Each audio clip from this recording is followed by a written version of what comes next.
Իսկ ձեր բնակարանի գողությունով նախաքննությունը շարունակվում է։ Ես ուզում եմ իմանալ, որևէ նորություն կա թե ոչ բան։ Չէ, ես ճիշտ չեմ համարում, որ ես որևէ ձևով այդպես։ Ձեզ այսինքն որևէ բան չեն ասել։ Չէ,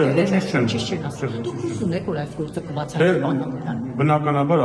Բնականաբար հույս ունեմ։ Մեր աղբյուրները եւ բավականին վստահելի աղբյուրներն ասում են, հանցագործը Արտեկ իր է գնացել, զանգահարել է իրավապահներին, ասել է, որ ես եմ ու արել է նրա համար, դե կոպիտ ասած այսպես, թե կարող եք բռնել այս իրավապահները միգուցե վախենում են ձեզ ասել, բանական, բայց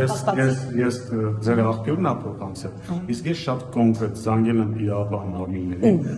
հարցել, ում չեմ կարող ասել, բայց իրավապահ Մարտին է, հարցել եմ, այսպիսի տարածք է։ Այո։ Սա ինչ է, իրավապահ ասել են չկան նման։ Բա ուր է հանցագործը։ Ես չգիտեմ։ Բանակում աշխատում են իսկապես, բանակում աշխատում են իսկապես։ Ես աշխատում եմ, բայց այո, բազմիցս մենք խոսել ենք նամասին, թե որքան է արդյունավետ կամ գոհացնում են մեզ, թե ոչ։ Բանակում իսկ դեպքից հետո ինչ-որ բան փոխվել է ձեր կյանքում, տեսախցիկներ եք ավելացրել բնակարանում կամ ինչ-որ ավելի զգուշավոր եք դարձել։ Անվտանգության կարիք ունեք այս պահի դրությամբ, քան որ չունեմ, ես առանց անվտանգության աշխատակիցների եմ շրջել եւ շրջում։ Իսկ ինչ հարցը ձեր կյանքում բան փոխեց բանակոթան այս դեպքում ամեն դեպքում գողեր էին մտել։ Դե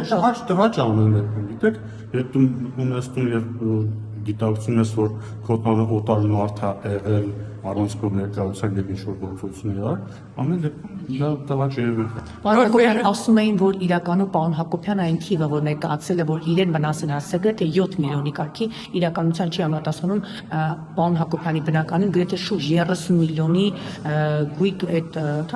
եղել ոսկի եղել գումարներ է եղել, ինչ է գերի քիչ թիվ է ներկայացնում։ Դե կներեք, մեկն էլ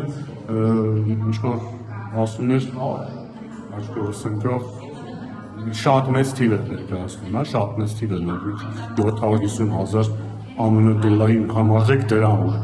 Ասենք թե շատ բան կարող են ասել, բայց ես ինչ կա ներկայացնել իրավապահ նորմերից։